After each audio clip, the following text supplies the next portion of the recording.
Anda kembali di Sindo Today, pemirsa. Langgar jam operasional dan tak mau disuruh putar balik, seorang sopir truk tambang emosi hingga nyaris menabrak petugas dan warga. Ya, sopir truk nyaris dihajar massa di Jalan Raya Pagedangan, Kabupaten Tangerang pada Minggu malam.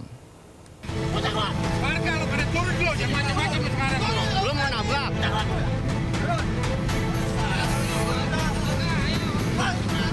Seorang sopir truk nyaris dihajar massa lantaran tak mau putar balik saat disuruh oleh petugas dan warga.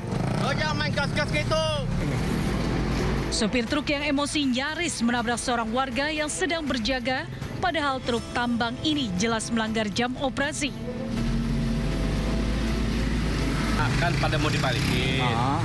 Pas mau dibalikin, mungkin supir emosi. Main ngebut aja dia, ya saya berdiri di depannya seperti diukur sama disuk. Sempat dipukulin nggak, Bang? Hah? Sempat dipukulin nggak? Enggak, Cuma disuruh turun gitu. Warga berharap pemerintah dan dinas terkait memperketat penjagaan dan menambah petugas. Pasalnya, petugas yang berjaga kewalahan. Bahkan sejumlah truk pengangkut batu dan pasir nekat ugal-ugalan dan melanggar jam operasi. Dari Kabupaten Tangerang, Banten, Aimarani, iNews melaporkan.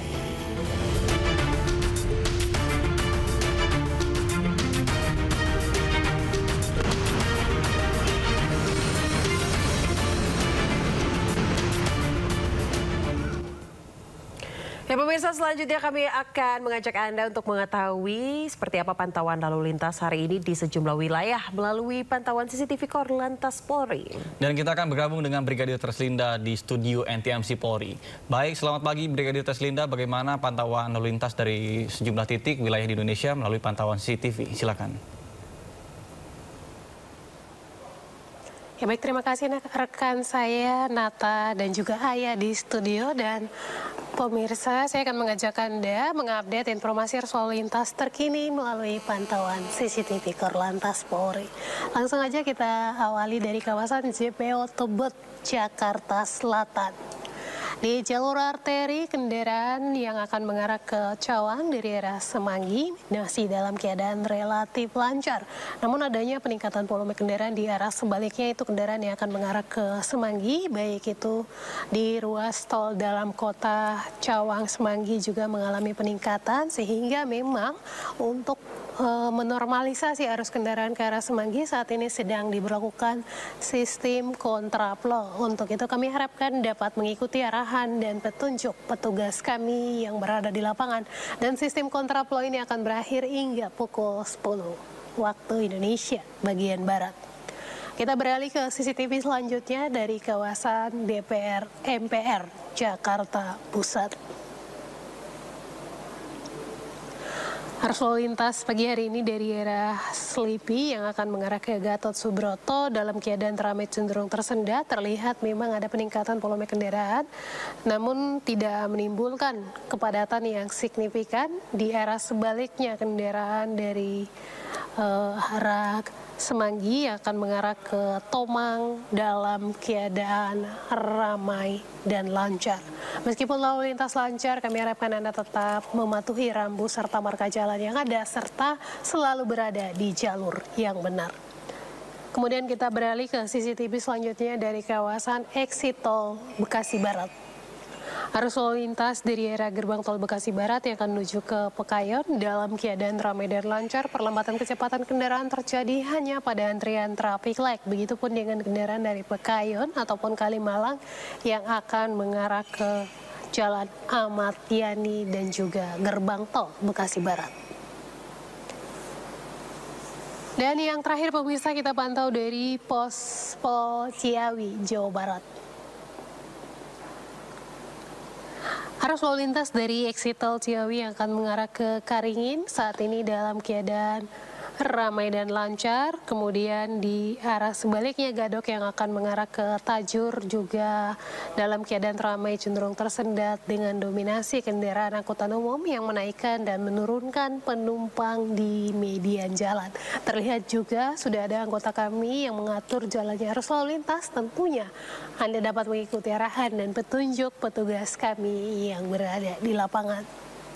Kami juga menginformasikan data IRSMS Korlantas Polri dalam kurun waktu 1 kali 24 jam terjadi 134 kasus laka lantas dengan rincian korban meninggal dunia sebanyak 10 orang, luka berat 21 orang, dan 196 luka ringan. Dari data tersebut 99% terjadi di jalan tol.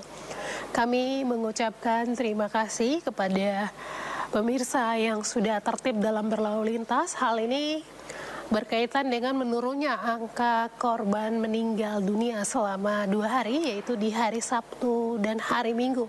Kemudian angka pelanggaran lalu lintas pun mengalami penurunan di 42% dari hari-hari biasanya mengalami kenaikan, namun di Sabtu dan Minggu mengalami penurunan sebanyak 42% dengan jumlah pelanggaran tertinggi tercatat dari Polda Jabar, kedua dari Polda Jatim, dan yang ketiga tercatat dari Polda Malut. Hal ini yang tercapture kamera etle. Tentunya kami harapkan juga bagi pengguna kendaraan yang melintasi kawasan-kawasan yang menerapkan sistem penilangan secara e-tilang ataupun etle dapat selalu tertib dalam berlalu lintas.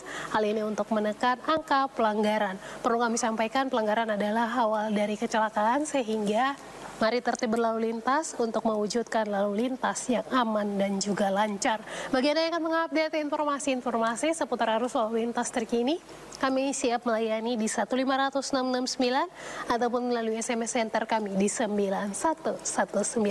Demikian Brigadir Treslinda melaporkan. Ayah dan Nata kembali ke Anda di studio. Silakan.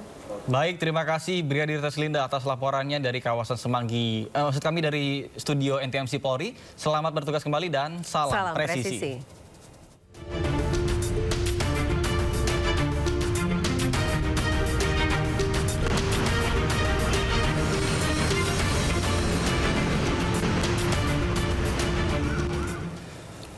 Kita beralih ke informasi lain, pemirsa. Sejumlah elemen masyarakat dijadwalkan menggelar aksi unjuk rasa di gedung DPR MPR Jakarta. Ya, beberapa tuntutan rencananya akan disuarakan seperti soal tunjangan anggota dewan serta rancangan pengesahan RUU yang dinilai kontroversial.